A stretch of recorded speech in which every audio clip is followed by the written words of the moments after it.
Welcome to I Learned a Thing in the Bathroom from Dollar Shave Club, where we explain something very complicated in mere minutes to occupy your brain while you shave. In this edition, we'll be discussing the world's most terrible noises, as explained by someone who sounds smart because he's British.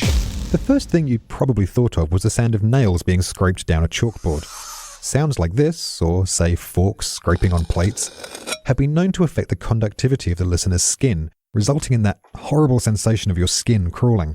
Interestingly, however, listeners who heard the sound without being told what it was reacted less negatively, showing that half our discomfort at the sound comes from already knowing that we don't like that sound. It's a sort of self-fulfilling prophecy. What about opera singers shattering glasses with their high notes? Is that real? It's completely possible to shatter glass with sound. Wine glasses are especially susceptible due to their hollow shape. It doesn't have to be a particularly high note either. It just has to be the right note. You see, everything has a natural frequency at which it vibrates. If you tap a wine glass and hear a ding, that's the note that, if played loudly enough, will cause the glass to vibrate until it breaks. So, is it true that there's also a note so low that it makes you mess your pants? You're talking about the so-called brown note. And no. There have long been rumours of a sound frequency in the 5 to 9 Hz range, below the lower limit of human hearing, which can cause a person to spontaneously evacuate their bowels. But through some very rigorous testing, both scientific and military, this has been pretty thoroughly debunked. This is the single most disappointing thing I have ever heard. Does that mean we don't have any kind of awesome sonic weapons either? There are sonic weapons out there, normally referred to as long-range acoustic devices, but they tend to be used by police for dispersing crowds with loud, unpleasant noises, rather than anything more weird or destructive. They can be pretty effective though.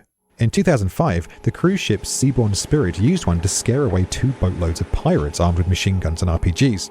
At the smaller end of the scale, there's a device called the Mosquito, which emits a loud, high-frequency noise which, due to the natural loss of hearing that occurs over time, can only be heard by people under around 20 years old.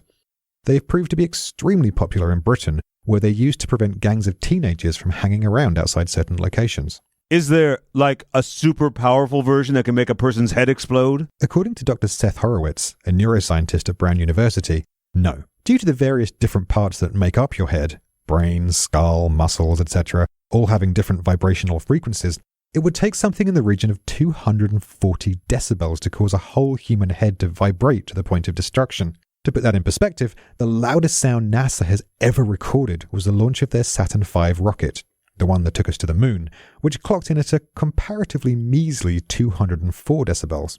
At that point, says Horowitz, it would be easier to just hit your victim over the head with the speaker. I think the world's most terrible noise is the sound of a dumb British guy ruining all my fantasies. Oh man, that would be annoying. Tune in next time for more I Learned a Thing in the Bathroom. And in the meantime, head to dollarshaveclub.com for more podcasts and a big old pile of grooming products.